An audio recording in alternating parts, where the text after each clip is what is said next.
Week 6, that's right. We're already heading into week 6. Crazy to think about that. Lots to talk about in this show before we get into it though. DraftKings, if you haven't done them yet, go ahead, sign up, use the promo code FST or follow the link in the card or in the description. Deposit $5 or more in the month of October. We will give you a Smack Talk shirt. I got a room full of them. I want to give you one. And DraftKings will give you an entry into a free cash game. You can't go wrong. Go ahead and sign up. And one quick thing, all the Jamal Charles owners, I'm sorry. This is a nightmare situation. I can't remember a time where such a top running back went down.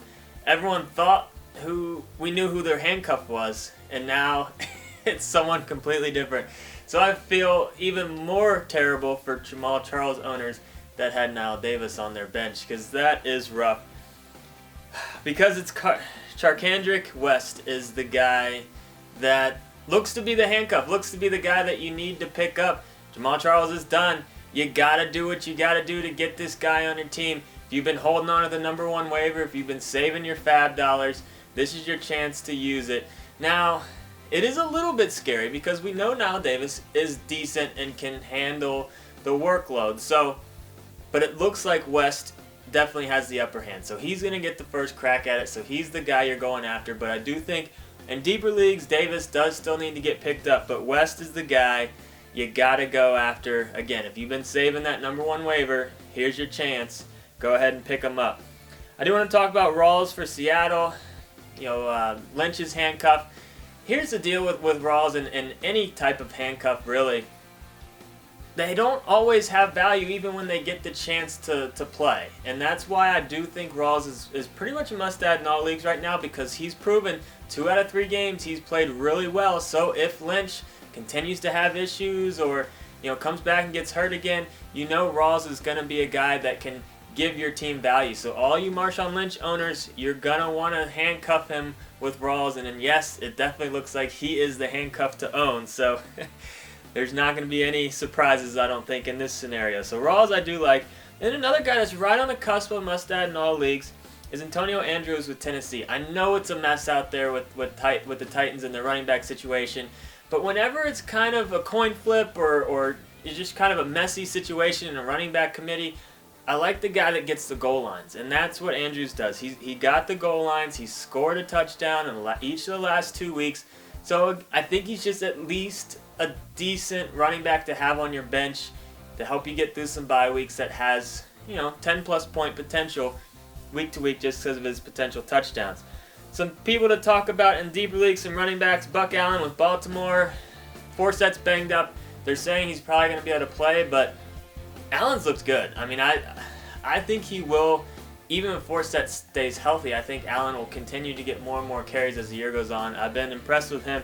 He's looked good, but if he gets a chance to start week 6, I do really like his upside. And then we got Charles Sims. Here's kind of another guy that has value even without an injury.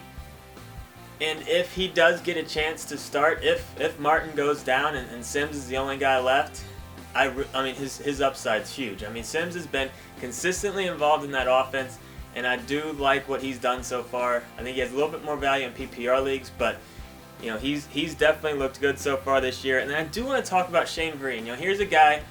I liked Vereen coming into the year. I thought the Giants were gonna use him a little bit more than they have, but very much disappointing in the first few weeks. But last week was amazing. I mean, this is what they need to do with him. Get the ball in his hands in the passing game. He's a very versatile player, and I do expect more games like this. So I think Shane Vereen needs to get put back on the fantasy map after that big game that he had. Looking at wide receivers, plenty of people to talk about here as well. Andre Johnson, they're finally getting stuff figured out there in Indy. It does take a while. It's not just an instant thing sometimes, but it's starting to look like they're on the same page. I do think Andre Johnson needs to get picked back up. He was dropped in about 30% of leagues. He was only owned in 70%.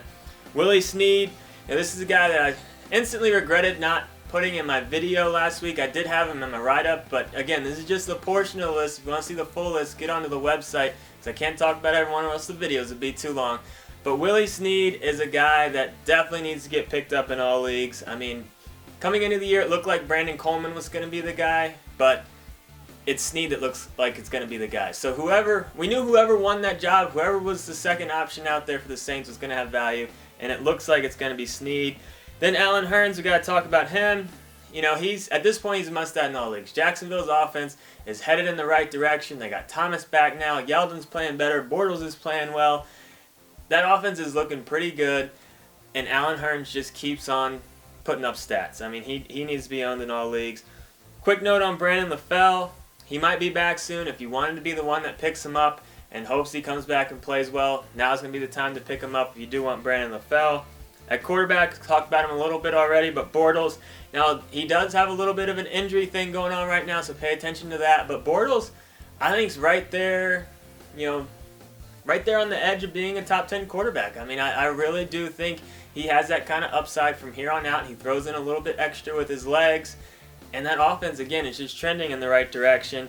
And then Josh McCown and what the Browns are doing with their passing game is crazy, but they're throwing the ball and McCown's putting up stats. So I think McCown needs to be considered in any type of 12-team league. He's the guy that's starting to get on the fantasy map. And then one guy that's helping him be on the fantasy map, you look at tight ends, we have Gary Barnidge. I mean, he's been around for a little while and hasn't really done anything. But the last couple of games have been crazy with this guy. I mean, I think, you look kind of back a few years ago with Jordan Cameron. He broke out on the Browns. I mean, I definitely think there's some potential there. I don't think this is a complete fluke. I do think he will come crashing back down to earth. But there's something there. If you need tight end help, he's your man. And then my pick-up and play defense for you is the Jets. I like a lot of things about them this week. They're at home. They're coming off a bye, which I like, so they're going to be fresh. And they're playing the Redskins. So, you'd like to think there's going to be at least a couple turnovers mixed in there. So that's my pick-up and play defense. As always, if you got any questions, post them in the forums. Sign up for DraftKings. Subscribe to our channel.